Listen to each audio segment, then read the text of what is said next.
Welcome to the 13th, we've been told, or I've been told, edition of the Ref Pod. We've had a little bit of a break. Me and Martin have been jet-setting around Europe. He's been almost getting his head kicked in at six-a-side football, and I've always been getting my head kicked in for commentating on it and saying the wrong things and upsetting people. So we've had fun. Wayne's been Wayne. The wonderful world of Wayne. He's been reffing. He started reffing girls football. He can't stand the heat in the men's, but what he's learned is that girls is even worse. So he's coming back, and we have a special guest on our first podcast back. It is good to be back, boys. How are you both doing? Are you well? Me too. Yeah, sounds really good. Really busy. Still lots in the pot. Couple of good verbal agreements for super guests coming on. I mean, super. So once I get that confirmed, don't be upsetting the past guests. Hey, I said, don't be upsetting the past guests. We've already had super guests. Yeah, but we know they're going to be super. When we release them, you'll realize who it is. But it'd be good to have Tony on. Spotted Tony on his social media, and I just thought it'd be really good to get him on what he's doing. I'll let Ethan talk in a bit more detail about it, but the bodycam's been close to my heart for like 5 years now. Something I really wanted to happen. Literally close to my heart. Right in the middle of my and it's obviously everyone knows the score, what we did with the IFAB, and I picked up that Tony was doing his bit with bodycams, and I've seen some really interesting clips, and I thought, let's get him on. So here's Tony, who does his Tony Talks? Tony Talks UK, yeah, that's the one. Is that an Instagram page, is it? YouTube channel. And how you doing for followers? Creeping up to 700. Yeah, see, that's 628. 628. He's doing better than us. Yeah, he is. Yeah. He is doing better than us. So I mean, let's let him talk. I mean, you've just told me that you've only been reffing around about a year. You started off at under 17s, I think you said, or 17s, under 18s. Right. Yeah. And you're working your way up into the wonderful world of men's grassroots. Yes. The wild west, as I like to call it. So tell us your story. I mean, we've all got really big, strong opinions on body cams and how I think we all pretty much agree that they'll be a game changer in grassroots football, and I'll tell you a little bit about my initiative at my club that I run. So yeah, over to you, mate. Over to you. Tell us about it, what you've been doing, and where people can follow you, and what the general experience has been like. I'd also like to know if you've had any objections to it, from the clubs that you've been refereeing, from maybe the whatever FA county FA that you're reffing under. Have you had any problems from any objections? Do they not know about it? Is this the first thing going to hear? Whatever you think's relevant, just get it over to us and put it out there, and we'll help you spread it, really. Yeah, referees, as you know, they've come into some scrutiny the last few months, especially on Twitter. It seems to have grown. I don't know what's caused it just recently, the last 2 months. Since I got on, yeah. Highlighting it, yeah. So I thought I've been refereeing for about a year, like I say. So I thought it'd be a good opportunity to wear a body-worn camera to show different angles for where different players can see a decision from a referee's angle rather than their angle. So I'm enjoying it. It's gone down well. To be fair, it's gone down really well with the players and the coaches. What's your job outside refereeing, mate? Is that like a police officer or someone that wears a body cam? What made you go this way? I work in security, so I do work with body worn cameras, and it's such a deterrent for bad behaviour. Really, it's really, I don't understand why it's not out there already. Really don't. Well, from my personal point of view, and the stuff I've done with it is, I think the previous hierarchy of the FA didn't really want to let everyone know how bad it is. And one of the things we got on our Twitter account, I got battered early on. I still get battered now, but it's a very different type of battering, because I was showing the videos of lads getting their head kicked in. I was showing videos of really horrible incidents where there's swearing and threats. And I was getting all these, I call them badge collectors, certain people in refereeing who just love what the FA do and love what county FAs do. And even if it's the worst thing possible, don't say anything about them. If they want to say something about it, they'll say it. I don't care. I'll say nothing. So I filled that big hole with like some videos. The second video, Dan Rowan, who's the chief sports writer for the BBC, all the big stories on the BBC, you'll see Dan Rowan on. I give it to him as exclusive accidentally, and within a day, it had over 1 million views. And then ITV picked it up and it went mad. So I knew there was this sort of appetite for it. And to have someone like you going out there doing it, I'm surprised your county FA, whoever that is, hasn't got hold of you and said, you better stop doing that. So if you do, just let us know, because it's such a positive thing you're doing, mate. Because I think so. On here. Yeah, and the incidents, the recent one with the penalty decision, talk us through that, mate. Oh, I've never seen anything like this before. I love football. I'm addicted to football. I've played, I've coached, and I'm refereeing, and I've never ever seen anything like this before. So I give a penalty, which I thought was a Stonewall penalty. I was so confident penalty, Stonewall. The defender, as a ref, I've learned. You can tell a lot by a way a defender reacts to a decision, and I knew something wasn't right when the defender. They were adamant that it wasn't a penalty, and I knew something's not right here. And to be fair to the striker, I've got a Meltham number 9. It was. He goes, ref, he's not touched me. It's not a penalty. And I said, listen, fair enough, good on you. And I actually apologised to the number 2. I'll give the penalty against. Shook hands, and then that were it. We moved on with the match, and it was a good game. Onside, all good.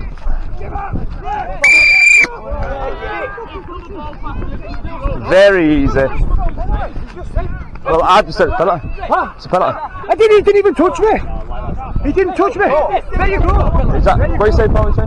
No? Okay, thank you. Well done. Nine. Wait.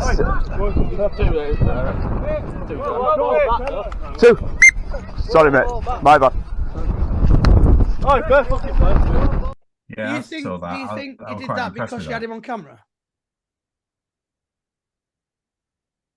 I'm not sure. I hope not.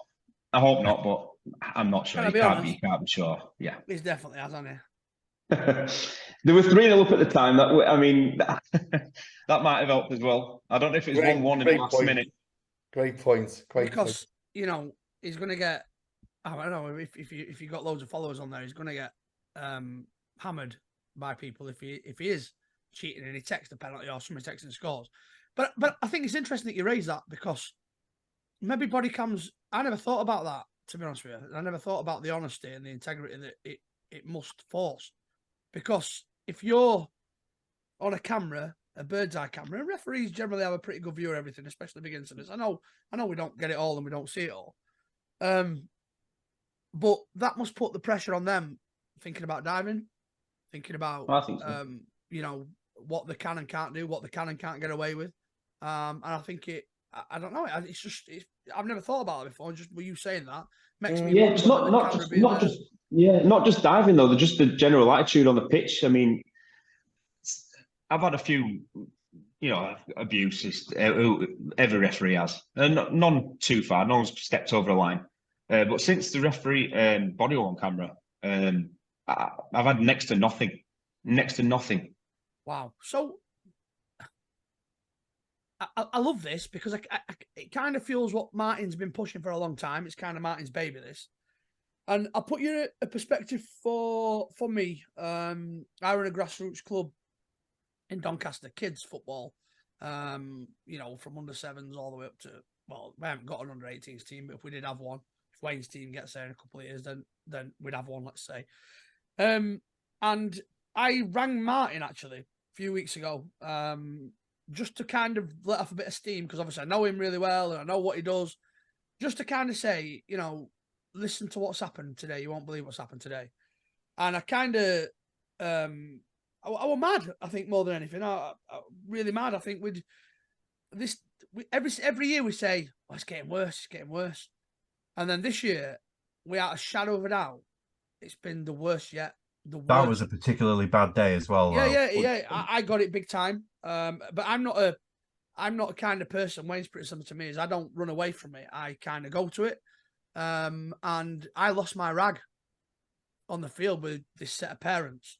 And as soon as I lost my rag, they tried changing it around on me and saying, "Oh, look, he's aggressive. He shouldn't be reffing kids."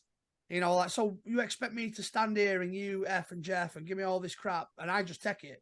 But as soon as I come back at you and come back at you and challenge you on your behaviour, I'm the one that's aggressive and I'm the one that's in the wrong. And it were really it were horrendous actually. It were what were it, under 11s game that we're doing. So we're only 10-year-old kids.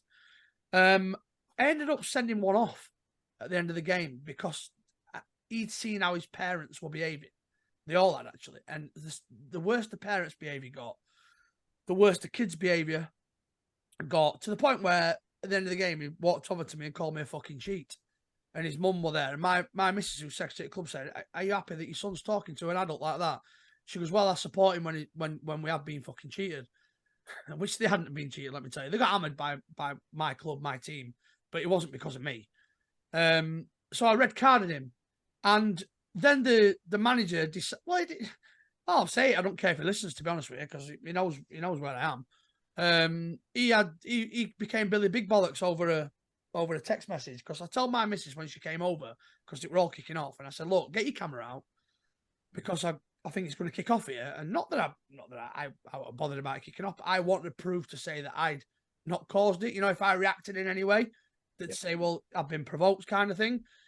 And they were all chirping up about that after the game. So he's text my manager, threatening message saying, "Tell that fucking woman to delete that video of my son off her phone, otherwise I'm going to fucking come round and delete it myself." Well, that's my wife, and he didn't know that. So my animal instinct wanted to get him on the phone and say, "Well, here's my fucking address. Come round and have a go at deleting it for yourself if you want. I'm here fucking ready. Let's see who wins," kind of thing. I was that mad because it had been really bad.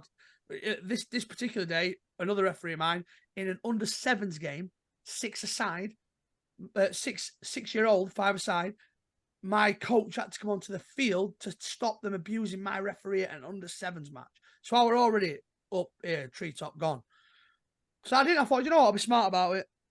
So I took the message, forwarded it all on to the FA, put in a massive complaint. That club who he was managing for were horrified by what he'd done. The FA don't ever tell you really what the outcome is, but I've heard on the grapevine that the kid who got the red card has been given quite a decent fine, and the manager who sent this, because it was really aggressive and confrontational, threatening behaviour, apparently he's had a massive fine, and he's looking at a, can't remember, it was a 6-month ban or something like that. So in terms of what the FA done, I feel that's pretty good. But anyway, I've kind of gone to Liverpool here to get to London. I said to Martin, "Can you assist me with these body cams in any way? Because I'm going to do it now. I'm going to do it." So Martin's kindly sent me 10 straps up for my referees, which I'm going to be distributing out in the next week or two, once I've got them to sign a disclaimer about what they do with the footage after the finish with it. Because obviously we're a bit different to you when we're dealing with kids, the safeguarding issues, that I have to make sure that they're going to be deleting that footage as soon as it finished, unless there's an incident in which they share that to a secured club drive and then they delete it. So then I can have access to it to forward on to the FA to kind of back it up. And it's really interesting what you said about you've gone from having abuse to virtually no abuse because you've got a camera on your chest. Yeah. And you're right. Why are they not implementing it now? So the way I feel about it, the way I feel about securing the safety of my referees when they come to ref my games where kids are playing, I'm doing it without the consent because I don't see legally how they can stop me. You know, and if nothing happens, then videos get deleted. But if something does happen, I can then go and say, "Here you go. I don't need to spend an hour writing your report out. Have a watch and work out for yourself." So we're doing it as a club.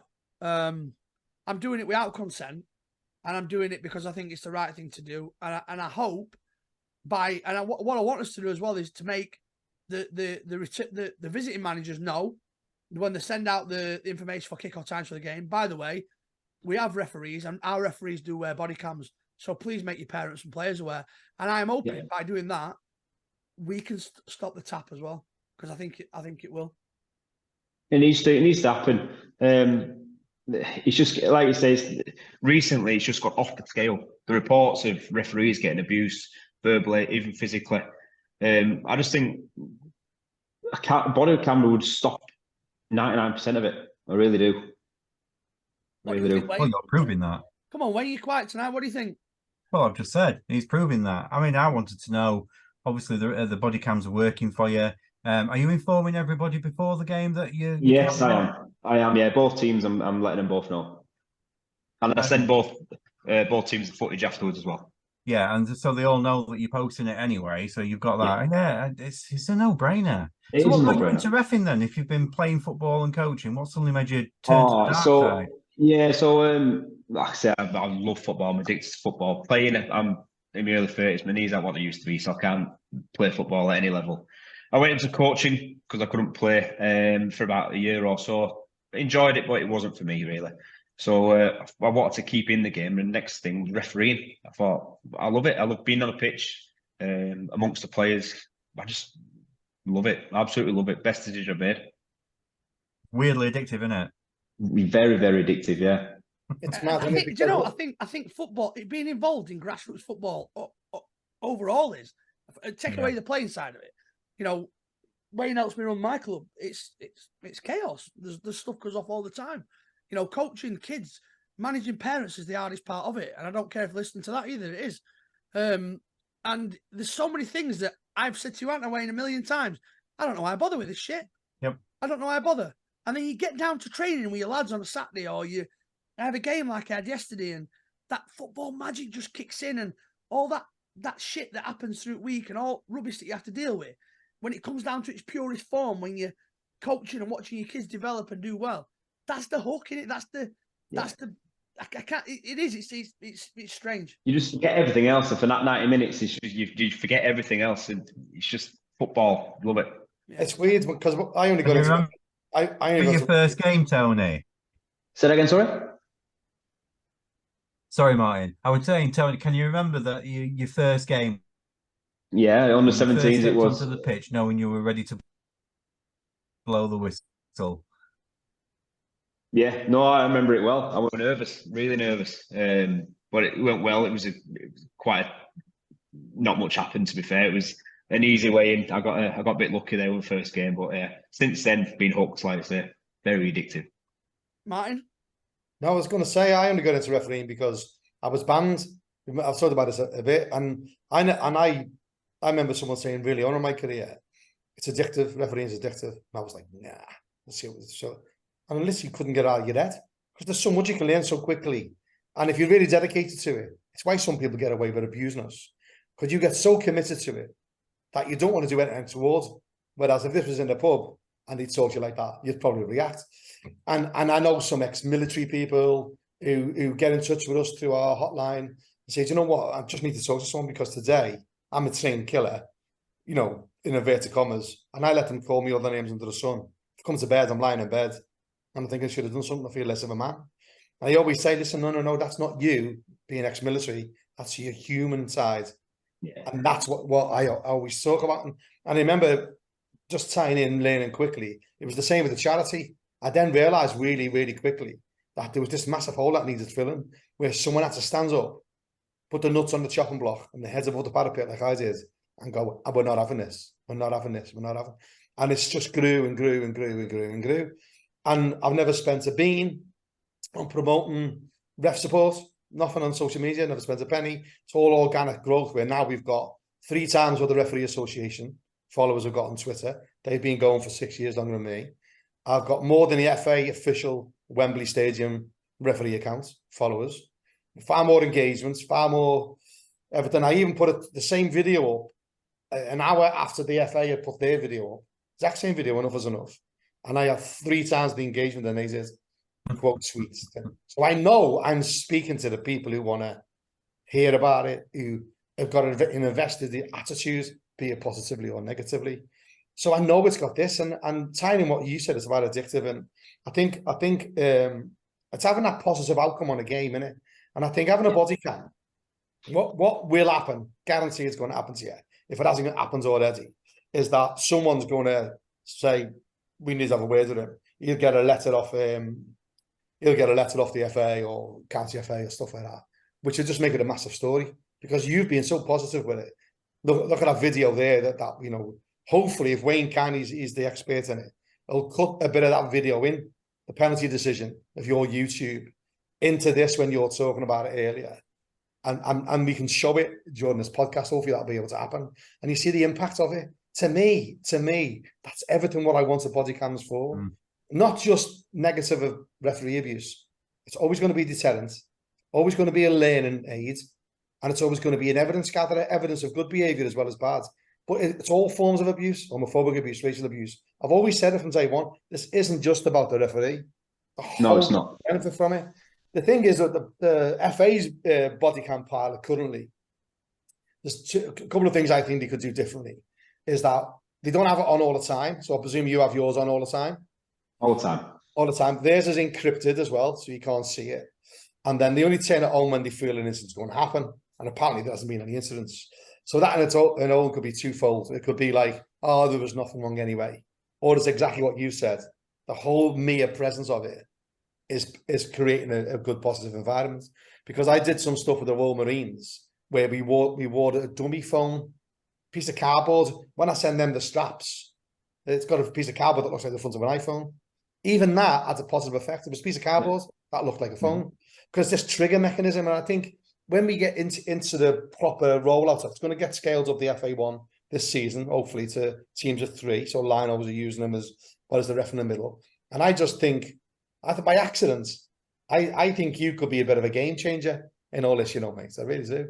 I hope so, mate. I hope so, because it needs to happen. The same, it's a massive deterrent. It can only be a good thing. I can't see anything negative from it. Anything at all. Anthony, can I ask you how much you paid for it? What type of camera is it that you use? It's just a standard Picasso GoPro. I think it was about 60 quid. I think it's a GoPro, is it? Yeah. All right, okay.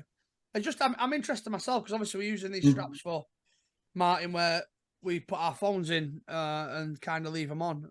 Obviously, I have to think about costing as a club because I keep reminding my parents we're not Man City, we're not made of money. So you know, there's a cost implication. But if I can move eventually one day from phones, you know, people's personal phones that are on a chest, you know, they get a ball smashed out, you know, I've got to replace that. Whether it be worthwhile me looking at, because I did buy one at a really cheap, shitty thing, and I tried it myself. And everything was just bouncing all over, and just couldn't see anything. So I just, well, that does happen. I'm sure Anthony says you run, it does happen. But most incidences, like what happened with Anthony in the penalty, happens when you're stood still. All that content that Anthony's creating, that referee's he's just walking. It's not up and down. I know somebody got gyroscope, but with your own phone, basically. So you put your phone in there, and you put it on selfie video, and you got a body cam.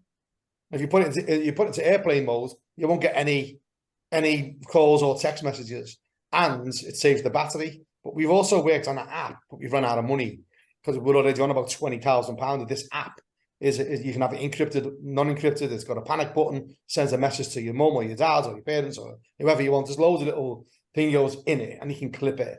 So, but because we ran out of money, it's just parked to one side, really. But like just having your cell phone, your mobile phone in there on selfie video, and the strap is big enough to put most phones in there, that you've got a free body cam. And what we said is we give the straps free, get them made in China, so that, you know, they don't cost us loads, but it's a big investment because we pay up front and all that for loads of them, and just free. Most kids or people who use the phones think, where am I going to put my phone? Leave it in my car, leave it in the dressing room. You know, stick it here, it's safe, and you're using it as deterrence for abuse. Win-win. Anthony, have you had anybody that's come and complained and said they're not happy about you wearing it? No one, not one person. Do you inform the clubs before you do it? Are you moving around different clubs, or are you sticking to one club? No, different clubs. So I'm in them before you come, or do you inform them on the day? I am. Yeah, no, I inform them in the week. So if I've got a game on Saturday, well, I've got a game on Saturday, and I've already told. From, mate? I'm in the Huddersfield League. Ah, all right. So you're not far from. I thought you sounded like local. Yeah, he's got that accent, hasn't he? So does Huddersfield have got their own county FA, haven't they? It's not Yes, Yeah. yeah. So are they aware you're doing it? I've not disclosed it. There will be now. Well, I mean, look, I don't think that's a bad thing. I imagine they've seen it though. I think they've seen it. Everything that you've said has not been negative. Everything you've said has kind of backed up what Martin has been saying for a long time. You know, they're a massive deterrent. And I think the biggest thing we could take out of this interview so far is that you've gone from, all right, you're pretty new, but you've gone from having little pockets of abuse to virtually none because of a camera strapped to your chest.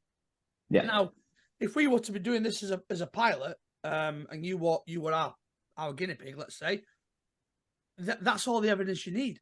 But I'd also imagine if we had 5 of you that were doing it, I imagine it would be pretty similar as well. I think, do you know another thing? This is me really putting myself out there, and maybe I'll get chinned one day and I'll be proved wrong. But most people, I think, that throw the abuse are cowards. They're the ones that know 99% of referees are not going to do anything back. So they're like bullies. And you know what happens with bullies? When bullies are confronted, their asses fall out. So I'm not surprised that we have had a massive, you've had a massive drop-off. You're always going to get your 1% who's a nutter, who's maybe going to do it anyway. But to be honest with you, nutters are generally not the ones that cause the problem. They're generally quiet people, aren't they? You're unassuming that they're that mental and they just want to get on with doing what they're doing. It's the ones that are, well, like I said, I find everyone I think that I've encountered so far has been a bit of a coward. You know, if you stand your ground to them, that they don't like it and they don't know what to do, and they'll generally back away. The problem with that is you shouldn't have to be like that. You shouldn't have to be comfortable in a confrontational environment.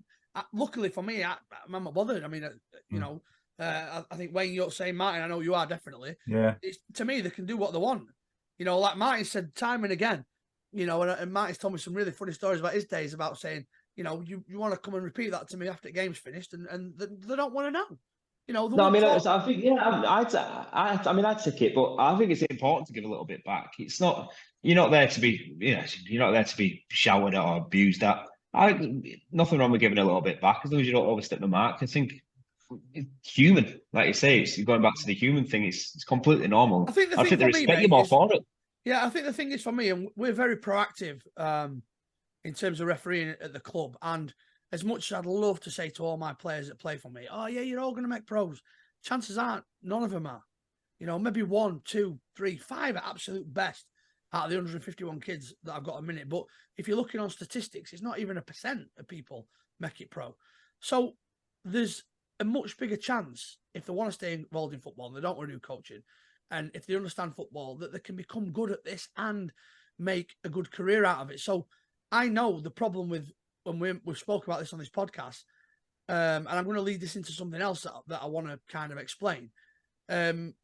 If we can stop that abuse at the early age, I think we've had this. Martin, I can't but guess we had. We were talking about stopping the abuse at an early age to allow them to find the feet to then develop into good refs later on down the line, because future players are also future referees. I hate this whole argument that said they've never kicked a ball in their life. Just because you've not played professional football doesn't mean you've not kicked a ball in your life. This is a mad stat that I've heard as well this week, and it blew me away. Like, the majority of football is played by amateurs. It's played by grassroots footballers. The professional footballers that they all say never kicked a ball in his life, they're the minority. They're the minority. The majority of football is played on grassroots pitches by amateur footballers who just love the game.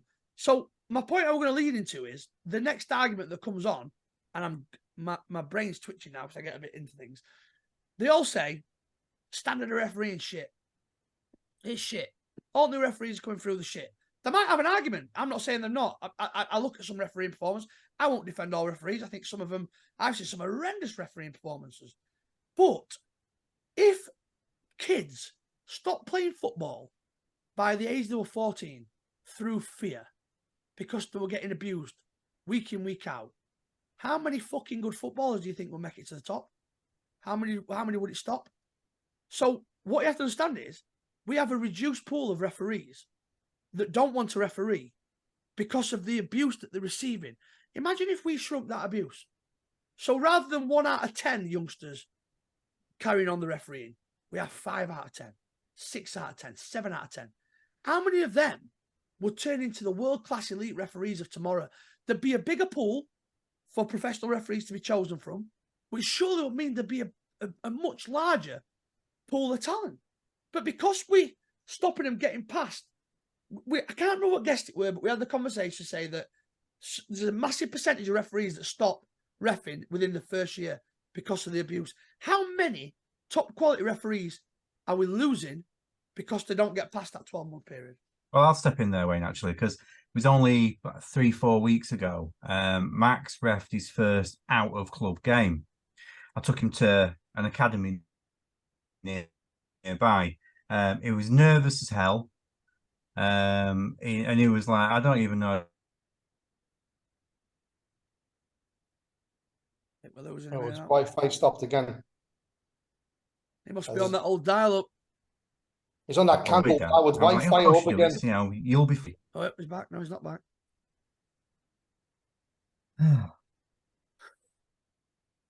You're on a roll there as well. Yeah, sorry, guys. Max is... Oh, right. I'll try again. So, Max was at this academy, and he was on the pitch, and I thought he was doing okay, and there was a guy stood beside me who pointed me out and says, are you his parent? I was like, yeah. He says, God, he's doing really, really well. And he introduced himself, and it was Darren England. Name ring a bell? Darren England. Yeah. Darren Absolute England. shit house of a VR referee. Yeah, and we're only talking about a week. I'm sorry, I take that back, Martin. I didn't mean that. We're talking about 7 days after the event. So this guy stood there at the side of this pitch watching Max. Apparently his nephew was there or something. And we didn't really go into any detail about the event. He basically just said, you know, he was feeling a bit shit about it. But what was worse was turning up to school and seeing the press there waiting for his kids and him, which wasn't very nice. But at each quarter, when Max came off, Darren went over, spoke to him, gave him some pointers. Max was buzzing. He was absolutely thrilled to bits because he knows who Darren England is. And by the end of it, he's coming back and asking Darren, how did I do? And we got in that car on the way back, and Max is like, that was brilliant. I want to do that again. So I think with the right influence, with the right people pointing you in the right direction, like, you know, Max has really enjoyed Martin's support, obviously your support, Wayne, but with the right people guiding these kids in the right direction, there's no reason for them to stop reffing. And, you know, we have got a pool of talent there that we're at risk of losing, but these body cams could help that. Have you found it's helped you refereeing, mate? At wearing one? I've not worn it. I've had an opportunity. No, I'm on about Tony. When I see the Tony, sorry, mate. So have you looked at it and thought, actually, I could have been a bit more left here, or it could have been a bit closer, a bit further away, or didn't like have a yeah, 100%. I mean, even the penalty decision on the weekend, the most recent one, I had a bit of feedback saying I should be running to the corner flag so I get a better angle, which is fair enough, and it's probably the right thing to say. But it's like, it's human. It can't be everywhere at the same time. It's a difficult job refereeing. Just going back to the abuse. Martin, you tweeted on the Ref Support account about the female referee that had to quit from the Huddersfield League a couple of weeks ago, and I was speaking to her last night. I told her I was coming on here, and she's had a lot of support, friends, family, ex-professional referees. And she's actually decided now to referee again. So she wanted to pass the thanks on to yourselves, and so it's a good news story. She'll be back in action on the weekend. Why does she come on? I think that sounds like a great story. Brilliant. Yeah, let me see if we can get it on. I talked to her parents, but see, this is what a lot of I call them badge collectors, don't get. They don't get that when you're out there talking about it, like I do, put me nuts on the chopper, me head above it, getting all the stick. I get a message off him saying, how'd you put up with this? I get me people saying, Matt, how'd you put up with all that crap? I find it funny because I know they're playing right into my hands, even if they're calling me a gimp, even if they're calling me a fanboy virgin, some bloke called me, even though he had a photograph of the cop on his profile, which I said, mate, how can you call me a fanboy virgin when you got a photograph of the cop with your profile photo? So even all them, what it does, the people like that girl, people like other people who just watch it, they know someone's there for them. They know, and they'll drop me a message. They'll might look at the website and go back and contact them. That's what happens, and that only happens when the balloon heads are coming at me, because they're all going, "Oh my God, that wasn't me." that lad's from Liverpool, that one's from Newcastle. I live in Surrey, and the same thing happened to me. It's not me. And then we do things like send them a message. Like that lad in Australia got his jaw broke. You know, I got Mark Clattenburg to send him a personal video. Do you know what I mean? So this is what it's about. And it's so rewarding hearing you talk about that, because that's the MO. That's the MO. And that's what the FA can't do. Yeah, and I think a body-worn camera could have prevented the whole thing. And it never happened, you know.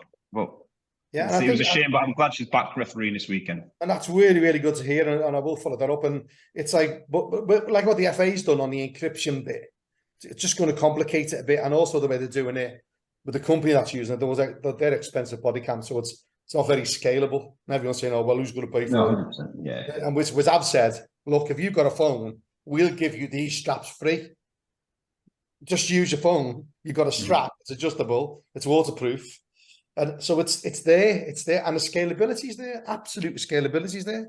So I think, and then when you see people who it's easy to use, I even thought about, you know, some women's breasts might be really big. So that the thing might be at a different angle because it goes in the middle of your chest. But even when as forensically as having the strap vertical, but it actually records an landscape on the app, which, believe it or not, apparently that's a real bit of technology. It's painted over in America. So have your phone vertical like that, but it records landscape, because obviously people with big bellies or big boobs or whatever, as it changes the angle of it, the strap, so you have to adjust it. So that's how forensic we've been with this, and that's why we know it'll do it. But it's like I said, that's why I wanted to talk about the learning side of it, you know, because I deal with an awful lot of stuff that comes in, and some referees are out of order. I've said it many times. Some referees are out of order how they talk to players. Now, you said earlier about give a little bit back. I get it. I absolutely get it. Understand it. It's their language. It's almost like throwing water on the flame. It just, oh, hang on, bit of a reality check. But not everyone can do that, can they? There's particularly young children who are refereeing. So there's always got to be this another tool in the referee's toolbox. Whether you got, like, I could crack a joke like that, so I was never had any problems at all. Other people can't do that. And it's important to recognise what giving a bit back is. And the only way you're going to evidence that is when you get a good piece of it and a bad piece of it recorded by a body cam. Yeah. And you just go, here we go, stick it on the e-learning platform. Look, this is the evidence of the good, and here's the evidence of the not so good. It's just everywhere. I just think this will be an absolute monster. I think if it gets rolled out properly and they're not as tight on at the FA, they let people use certain devices rather than just one device, which obviously inflates the price. But as if it's there for everyone, it will absolutely change everything. Imagine catching like your boy, you're going to have all got children. The first ever goal they've ever scored in their life at a 10-year-old, you've got it on your body camera. Yeah. Where does that happen? Do you know what I mean? A wonderful save by little Jane in goal. You caught it on your body camera. There you go. You can have it forever. You know, the positivity is there as well. So don't get wrapped up on the negativity of the abuse. There's so much more in it. That just let the strings go by the FA. Another positive that you can pass on. From a club's perspective, adult fine, but what you're saying there, you might be breaching safeguarding, so be careful. Yeah, but I mean, if the parents were keeping that video, do you know what I mean? That's what I meant. If they come to you instead, it depends who else was in that video, who's hit the shot for the save. Do you get what I mean? Or do you get what I mean? Is it? All right. Yeah, it's really, as much as I love exactly what you're saying, and I agree with it. Unfortunately, because of the way the world's gone and it's full of monsters, you can't do that. Which is why I was saying that before we implement it at my club, I've got to get them all to sign kind of like a waiver to say these are the procedures that you will follow once that game is finished. So if there's no incident, it's deleted. If there is an incident, here's where you upload it to. After you've uploaded it, then I expect you to delete it, because if they go around sharing it and little Johnny is in some kind of care or is in some protection where and we've had this, believe it or not, at our club, where they're not allowed to be shown on social media through fear of being found by the abusive dad, and they come and find them, you've got to be really careful. You know what my answer to that is? Because I've done a pre-match and post-match protocol for this. I've sent it in. What happens on match of the day when they pan to Old Trafford and there's kids there? Does anyone go, oh, hang on, before you pan over? No. But the difference. No, let me just go back to it. It's really important. It's really, really important. No one checks it. Nobody checks if that kid in that crowd is in care, is in protected. Nobody. Match of the day, Sky. So why have you got to do it at grassroots level? I'll tell you exactly the reason why. Because they're not necessarily from Manchester. So if you catch them on video footage playing for a club, for example, my club Sandal Beat, that is based in Intake in Doncaster, they've got a rough idea of where that kid is and where they're training and where they can go and find them. You catch someone in a crowd that's going to watch Manchester United, chances are probably from London, anyway. Is that what you're saying? Because all Man United fans are from London. From what I was about to say, the chances are they're from London anyway. But that's the difference. Whereas if you pinpoint it down and say, oh, Sandal Beat, for example, where do they play? Oh, let Facebook find them, or Google search Sandal Beat Road, Doncaster, next to Doncaster Racecourse. He must train there. When do they train? I'll pretend I'm a parent's got a kid coming down. What time are you training? There you go, bang, and it blows it. Whereas if you see him on the TV, that just because you've seen him at Manchester United doesn't mean to say that they're living in Old Trafford or they're going there every week. Do you get what I mean? It's a bit different. But on the flip side to that, I do get it. And what you'll find is, even though sometimes we'll say you can't video certain people, parents will, because you can't see them all, you can't stop them all. I think, Matt, what I say to parents at that point is, if it has happened and we have got an incident, please don't. But if you do, don't put it on social media. That's kind of the way you have to. I get that. I get that. So you've never have you had many teams say, I'm not bothered about the footage, or they all made up together? No, I have ref on the 13s, 14s, and the 12, but I don't even put the body-worn camera on for that. And then it's just for the senior adults. But yeah, no one's had any objections whatsoever.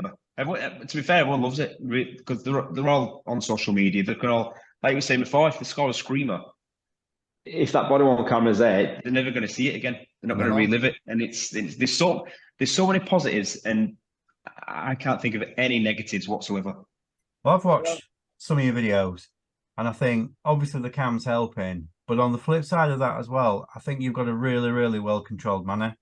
And I think the way that you explain yourself, the way that you carry yourself, the way that you project your voice is really, really good.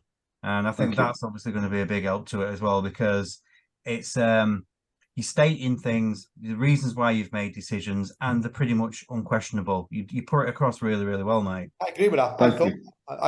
When you did it and the way you handled it, and he sort of fist bumped when he said about the penalty, he said, "Oh, sorry," and all that. That's something I wanted to talk about too. I'm really pleased that Wayne's brought it up, because that's what I'm on about, the learning of it. That's a really good practice, I felt. The way you were, and like I don't even know what job you do, but you strike me as someone who's military or the police or something like that. I don't know why I get that feeling. I'm feeling like Mr. Marty here, but your composure in those environments is really, really impressive. It really is impressive. Thank you. Appreciate it. Thank you very much. So he's not telling you what he does for a living, Martin. He's probably an assassin. Works for FA.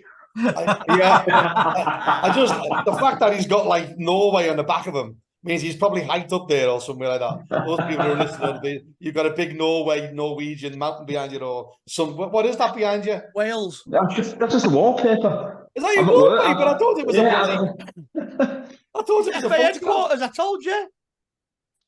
Fair play, mate. That's obviously people who were listening on the radio on the without video will be going, what are they going about? That Snobby Mountain. You just strike me as something be going down there with skis, getting chased by some Russians behind you or something. It's only because he's wearing an Aaron jumper. Yeah, no, it's not either, is it? Yeah, to be fair. But does that wallpaper make you feel cold? Well, listen, do you know when you decided to do it, was it an instinctive thing, or I know you said you're in a game with sort of your industry where you wear it, but was it like just a natural, it's great with my job, I'm going to just bring into my sport I love? Yeah, no, before that, before I did anything like this, I was refereeing grassroots football, just the matches. So local teams like, I don't know, Ossett Town, Ossett United, Horbury, Beverley Town. But I've been going to just just record the match, and it's just the match day vlog, really. So I thought I was refereeing on a Sunday, so I thought why not do both? And it's gone really well. I'm really enjoying it. No, brilliant, brilliant. It's a really great thing you've done, mate. I can put a link on our website if you want, mate. I have all your videos on there. Thank you very I'll much. just put your YouTube link on. I'm happy to do all that for you because obviously the people who come on our website, we get a lot of hits, and if you know, anything to help the profile of what you're doing, and for me, just you're a really good example of how to referee. First year referee, you got some great natural skills, mate, like Wayne picked up on. And the more that people that see that, I think it'd be good for the game, particularly youngsters who are getting into the game. Thank you very much. Yeah, thank you. So, mate, what were you going to say, Was? No, I was just going to try and wrap it up. I'm just conscious of the time that we're going on. I'm just going to wrap it up. I think it's been a brilliant interview, really insightful. You're absolutely, without knowing it, fighting a cause for Martin, really, that has been an agenda he's been pushing for a long time. And, you know, I think for Martin, it's the first living proof that I'm aware of that what he's been pushing is working. And I think it's important. And I think I know we've touched on why don't they just roll it out there. I think they definitely should do, and nobody's even asking for them to pay for it either.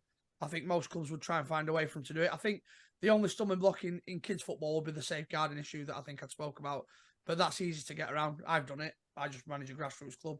I'm sure they've got somebody that's a lot smarter than me. Well, I'd hope so. Maybe not, actually. That won't be hard to find.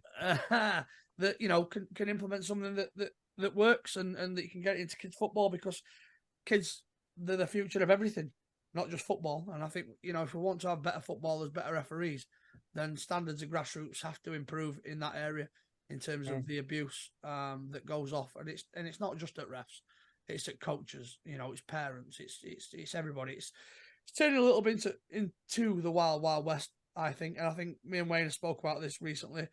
I think the country's in such a disarray at the minute. I think people are working more than they ever have, and they've got less money in their pocket, and people are frustrated and fed up, and they're existing, not living, a lot of people, especially in working class communities, which is what we represent. And I think that them frustrations are coming out more than ever on a Sunday and a Saturday morning or afternoon. And, you know, it's not right. I think we should be collectively as a nation turning our attentions to the people that are causing this pain, because it certainly ain't referees.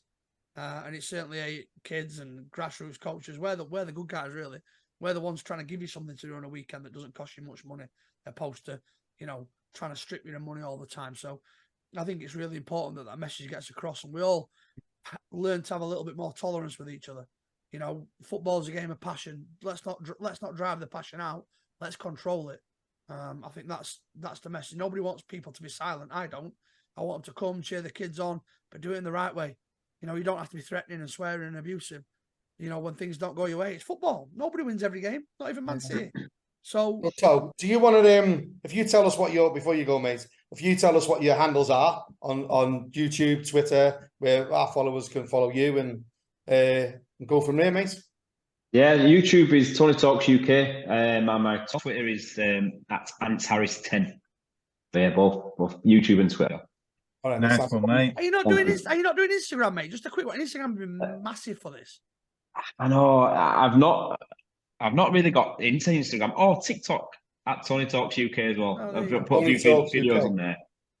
Yeah, all made for TikTok. Made for TikTok. Listen, we'll wrap it up with you. Thank you. I'll certainly keep in touch. I'll certainly have a follow. Might do some comments on there. Some laughing at what I see. Hopefully, it's all good stuff. Good luck for the future. Let's touch base again in 12 months. See how things are going on. You. Thanks very much. Thanks for your time as well. Appreciate it. Thank you. Thank you for your comments, mate. All the best, pal. Take care, mate. Great to meet you. Thanks. Take care. All the best. Take care, mate.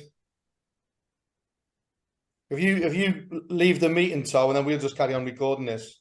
Okay. All right, cheers. Thanks, Tom. Thanks, lads. Cheers, mate. Go on, piss off. Bye now. See you later. Cheers, lads. I can't believe my microphone wasn't working. I need to fucking sort that out. Yeah. But we're still on here. I'm not cutting this out. We're not finished yet. We're not wrapped up.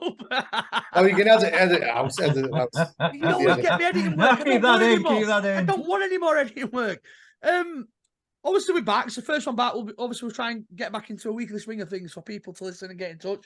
I've had a couple of messages. I know Martin, I'm not sure, Wayne, whether you've had people asking you about it. Just quickly, it's weird, really. We kind of blew up when football was off in the summer, and then football starts, and we've kind of gone quiet. But anyway, we're back. We're going to wrap it up in a minute. I just want to ask you one question, both of you, which is something that's really niggling at me at the minute. Should VAR be binned? No. Why? Absolutely not. No, what needs to be binned is knobheads using it as a tool to abuse referees. That's it. I know it's killing the goal celebration and all that. I know all that, but football's made this monster. The football people moaning about, you know, toes offside with the people that are saying, "Oh, look at that, it's miles offside. They need sacking. Let's get some cameras in." What we've got to accept is football's never going to be happy. Never ever going to be happy. One man's offside is another man's. All right, so it weren't happy before VAR. It's certainly not happy with VAR, but it's also killed the essence of what is football. It has. If they did a poll and asked every football ground up and all that, football fan, keep VAR, get rid of it. I bet you the majority want to get rid of it. And we have to be careful here, because I've had this conversation. I think I said it to Wayne. Football is a stressful game, intensely stressful at times for some people. The release, what hooks us, what gets us involved and loves it and keeps coming back for more, is the rush of scoring a goal. That rush has all but gone in the pro game, what we all love to watch. The Premier League. You can have it twice. No, it's not. You have it when you go in, and then when you go, is it a goal? It's a goal. You have twice.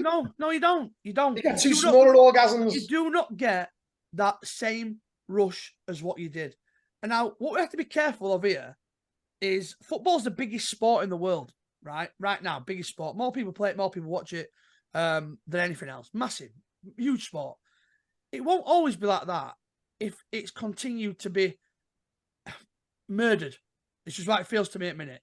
And all the new people, the new fans that you want to go, the kids, they're not going to have that same love for it that we had, because they don't. I totally disagree with you. Well, let me finish.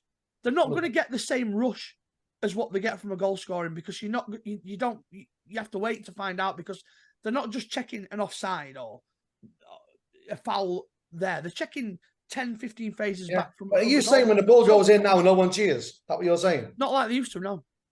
And more important, I don't agree with that. Maybe at grounds they do, but it's not just grounds who watch football matches.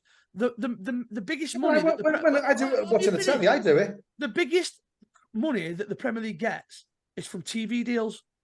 So the people going about the crowd have been affected by VAR because they don't feel in sync with it. They don't feel part of the process. The people who aren't watching at home feel part of the process. That's become a very, very shitty process. And it's killing what the game is. It's killing it. And if it carries on, we'll lose fans. And if it stays that way, there'll be more. At this moment in time, and this is me who loves football, I would rather watch a rugby league game than an average Premier League game, because I can't stand what it's become. And I think the VAR, by the way, has been a tool to give referees more abuse than what they had before. No, I agree with that bit. So but that's not VAR's fault, is it? That's not VAR's fault. Yeah, but it gets majority decisions right. But they got majority decisions right before. It does. If you think about how many decisions can you name that were wrong? That were wrong. How many? Oh, come on, Martin. Oh, yeah, how many? How many? Look at that. Just name them. Liverpool game. Just name them. For one. Yeah, just name them. How many more? Liverpool. Yeah, but how many more? All right. Arsenal away at Newcastle. That goal shouldn't have stood. How many more?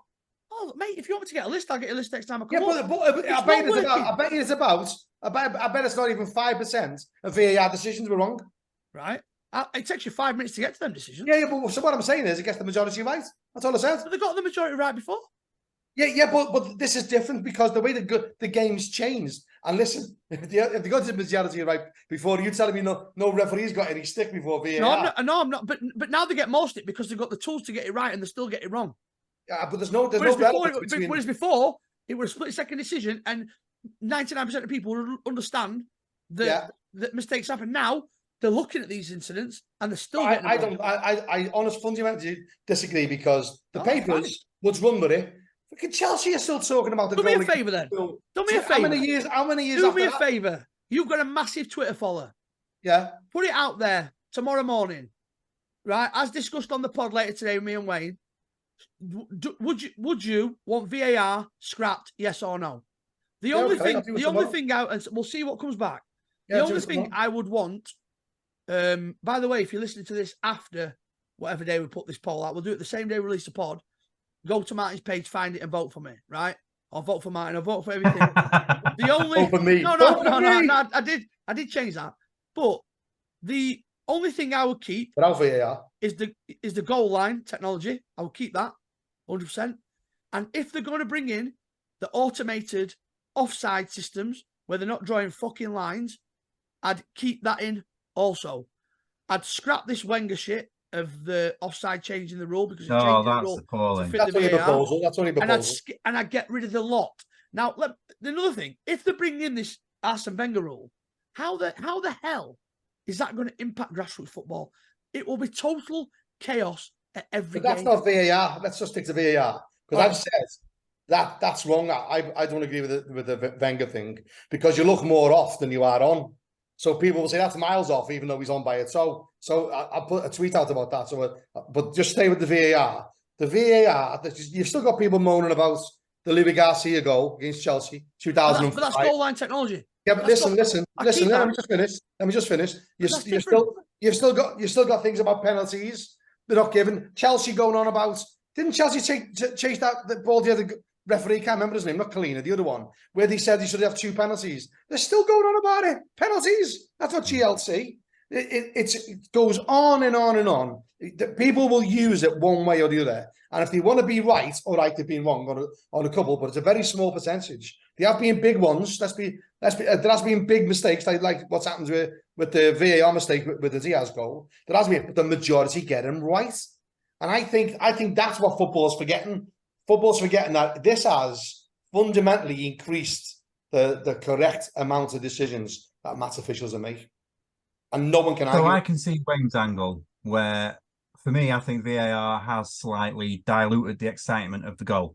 Because once it's in, you're thinking, oh, is it bother cheering yet? Shall I wait a few minutes? I do think VAR has got its place. I don't think it's quite found it yet. I think when you look at... It's there for goals, right? If it's I'm talking about refinement. I'm talking about speed. And, you look at rugby, you look at the video refs. It's part of the game. So do you think the same thing doesn't happen? Doesn't feel like it's part of the game. Rugby's it feels like it's rugby's more of a interrupting it. stop-start game than football. Yeah, so when you score a try, do you think that they go, I'm not going to cheer because I might go to CMO? But that's totally different, mate. The elation from a try, and I'm a rugby fan, right? As great as it is, it's not the same as a goal going in, mate. Yeah, but is it less before TMO? What? Is it less than what it was before TMO? Well, it probably is, I would imagine, to some extent, yeah. But I've never heard rugby talking about that. Well, no, because rugby haven't got it wrong, have they? Rugby have not got it wrong. But I mean, not rugby, but right from the word go, TMO evolved. No one was saying that rugby, it stuck the essence of getting a try from a celebration. Just that football's like that. No, because rugby's a stop-start game anyway. It's a lot more stop-start than football, especially if you're looking at Union, it is, right?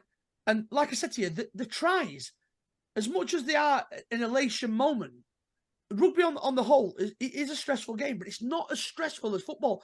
You might get a game of football where one goal wins you the game, 1-0. You'll very rarely in rugby get one try or one kick that wins you the game. There's normally multiple on both sides in every game. So there's 2 ways of scoring points to win games, not necessarily tries. You might win with kicks, which what England nearly did against South Africa in this latest World Cup. So football's totally different. One goal, one incident, one elation moment in a game wins you a game. That's not the same in rugby. So that moment that you're looking for, that we all love, I love football, right? But I'll tell you something right now, as good as the Liverpool teams as I've seen in my lifetime, they can play best football in the world, which is what I want them to see them play. But that don't mean shit unless that ball is back in net. So you could go and see best football you've ever seen. It finishes 0-0. And you're not going away from the ground as happy as what you had done if it had been amazing football the same, but then it got 1 goal, right? So you're chasing that 1 goal. So this 1 goal now that they might have got, which then gets ruled out for a phase of play, 10 phases before the goal was scored, that's killing the game. And yeah, but that's not VAR. That's No, let me just finish. That's law in VAR, innit? How far they went back. That bit's wrong. That's absolutely wrong. And I said that on the night that happened to it. The Liverpool game, totally great. That's looking for something to not. I'll have a goal rather than looking for something. So we'll have a goal. And I think with VAR, I think it's a tool that is nowhere near what it should be. Absolutely, but it definitely needs to stay. And I reckon if you vote on it on the Twitter, I bet more people want it than not. It'd be interesting to see that vote result. I absolutely 100% think you'll be wrong because. And even if I am wrong, it won't be by loads. You won't admit it. No, I will admit it, but it won't be by loads. I don't think it'll be a landslide. I really don't. Oh, I really genuinely believe. I reckon the purists will go, you're taking away that thing, instant goal. Well, look what happens with the was it Chelsea Tottenham? But that's why that's why you get hooked on football. You don't get hooked on football as much as I love defending and all that. You don't get hooked on it for that. You get hooked on it for that rush, that release of that ball in the back of net. And if the referee had not blown and you look down and the linesman wasn't flagging, it were a goal. I got hooked on. No, I got hooked on football playing it as a kid. Yeah, of course you do, but why? That's never going to change, is it? What are your best moments when you're playing it? Yeah, for playing, yeah. So this is what I'm on about. But with the VAR, because the game's become completely different. The pro game has become completely different to the grassroots game. It's totally detached because of VAR. It's got VAR and money, technology. It's got loads of different things in it to the real game. Everyone knows that. Even to championship, we know it. We know it's completely different. Well, what's happening with VAR? The only difference, Martin, is the VAR. I don't think it is. What else is different? It's two teams filled with 11 players. They have to score more than other. There's no rule differences. Everything is the same. I know that, but I'm on about what they've got at top flight football, even down to headsets for the referees, buzzer flags for referees. Completely different game at top flight. I don't mind all that. That's helping them communicate. Yeah, but what I'm saying is, I'm putting in for a second because on our Sandalbeat coach chat, they're obviously watching the England game. All right, and apparently there's been how is that a penalty? It's a joke, a complete farce. I find it really hard to back referees when they give decisions like that. A complete and utter joke. 18-year-old kid on his England debut and he's marred by that. Fuck VAR and fuck elite football. Give me grassroots all day, every day. Brilliant. Brilliant, because obviously no one would know we're doing this on the new games on. That proves how we are to the international game. Look, right, it's not going to show me because I've got this stupid thing. I've just put in our coaches chat. Simple. Get rid of VAR, yes or no. And I'll screenshot you this when they've all voted and I'll send it to you.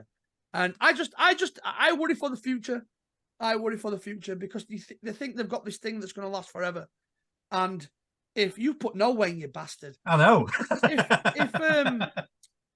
if it continues, they'll lose fans, players, and it'll start to take a nosedive because the game it's been killed by it. It was meant to improve it.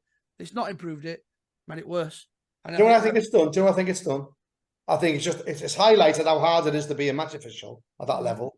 100%. That's the first thing it's done. How good they've been over it. But what it's done, and this is what I don't think it was brought in for, it forensically analyzes the game.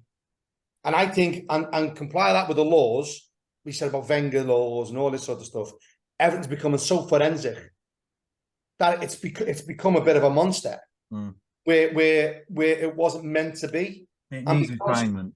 And if you think of the big mistakes, the one with Liverpool Diaz that everyone's going to be talking about forever, if that happens without VAR, it still would be absolute outrage, wouldn't he? Of course it would, but you'd accept it. They wouldn't blame it on VAR, would they? They wouldn't. So, but then when you start analysing, you'd accept it. What's happened? You'd accept it. It was a mistake. No fan base. You'd be pissed off. You'd be pissed off, but you'd be pissed off, but you'd accept it. No. You can't accept it when they're looking at it on a fucking screen. No. So obviously all those Chelsea fans accepted all any other like the goals and the penalties. They've accepted it. No. You're on about the Luis Garcia goal. Right? No. I'm not saying get rid of goal line technology. I want goal line technology. If they can automate the offside. I was talking about the penalties. When they ran out, when there was that German bloke, can't remember his name. Not getting them right anyway. Yeah, but that's what I'm saying. But I'll give you another example. Harry Kane on Friday. Harry Kane Friday night Stonewall penalty. They had VAR there. They didn't intervene for a clear and obvious error, and he got yellow carded. And it was a You reckon that was a Stonewall Stonewall penalty, Harry Kane? Yeah, I do. Well, there you go. But that's the problem with VAR, because I don't think it was. I think it's dive. I think it was a dive. It was a dive. For anybody who's not watching this on YouTube, you just needed to see Riles' face right then. It was brilliant. All right, he's waited for the challenge, but he's fucking challenged him. If he does that outside of the penalty box, it's a free kick. Players do it all the time. They wait for challenges to come in and they ride the challenge. Outside the penalty box. No, if he does outside the penalty box, Harry Kane probably leaps and keeps going. That's probably what happens. But he stuck his leg in there and brought it on. That's my take on it. But then all right, so you get them not given, and I'll give you another one. Liverpool away at Brighton. Robertson touches underneath of what's his name, Welbeck's foot. He runs a couple of paces and then does a ballerina flip to the floor, and that's given. But that's just is that not the same thing? Is what you're saying? It's even worse. But that's still given. So that's okay. They got that right in there as well. I'm not. No, I'm not saying that. What I'm saying is it's already being proven. Everyone's accepted it. It's got majority of decisions right VAR. But they got the majority of decisions right before. They did. But they're getting more right now. They're not mine. All right, well then we'll have to just spin it, because even I'm getting bored of this, and I'm not with the listeners. They were going to work on a Tuesday morning. Right, we're done. That's the problem with it. Martin's wrong. I'm not saying I'm right either. Make sure that you go to his poll that he's going to put up on the morning we release this pod, and have your say. And then if I'm wrong, I'll hold my hands up. But for me, it's not as good as what it once was. Do you know what? I'm happy to do that. I'm happy to do that poll now. We're recording at 8:45. Is that half time in that England game? I would guess so, yeah. All right, do it now then. Do you want to do it now? I'll do it now. I'll do that. Yes or no, and I'll stand by it. I'll stand by it. My personal opinion is that it's destroying a bit of the game, absolutely 100% with regards to that instantaneously, it dampens the celebrations, definitely. But it doesn't stop you celebrating. That's the main part of football. It's the main part of being a fan. The main part of it. Killed it. Come on then, Rousey, read them off. Let's wrap up. Anyway, he's going to put it up. We're done. First one back. We'll be back next week. I'm not sure what we'll be talking about. Certainly won't be VAR because we can't agree on it. Unless there's more controversy this weekend, which I'll come back to and say they got another one wrong. I can't what we're going to say now. Make sure you follow us at the Ref Pod on everything: YouTube, Twitter, Instagram, Facebook, on your Spotify, your Apple Music, your Deezer, your Amazon podcast, wherever you listen to your podcasts on. It's all at the Ref Pod. I've been Rousey. That's been Wayne. That's been Mr. VAR. Call me Vartan Cassidy. Vartan Cassidy. Listen, I'm going to put this question up, right? You tell me how to write this question. Should VAR be scrapped? Yeah, just put that. Yes, or no. Yeah. And I'll put scrapped, kept, or refined. No and no. Yes. Right, we will see you next week. So I can absolutely demolish Martin on his own poll results because he's going to get what's the word? Desecrated? Is that even a word? Decimated. Desecrated sounds good though. But he's going to be decimated on his own. That's not desecrate him. Desecrate him. And I'm not saying about the fan goal celebration, buddy. I'm not saying you're wrong. I'm not saying you're wrong at all, because it definitely has an effect on it. The biggest people selling don't point cheer when that goes in. The biggest selling point as a fan is the goals going in. And believe you me, ask my missus how mental. Who's voted on that? Was that you just voted, but no straight away? No, I hadn't even turned it on. No, well, my coaches are 3-1. Yes, but keep goal line technology. How can anyone want to keep it? It's bollocks. The pricks can't even get the decision right with the bastard slow motion. 73% on no, 27 on yes so far. I'm telling you now. I reckon. I understand what you're saying. They're all your mates on there. That's why. And if it did go, I bet he won it back. No chance. Right. We'll see you next week. Thanks for joining us. Get in touch. Have your say. And tell Martin how wrong he is. It's been brilliant, guys. Again. See you next week. Bye.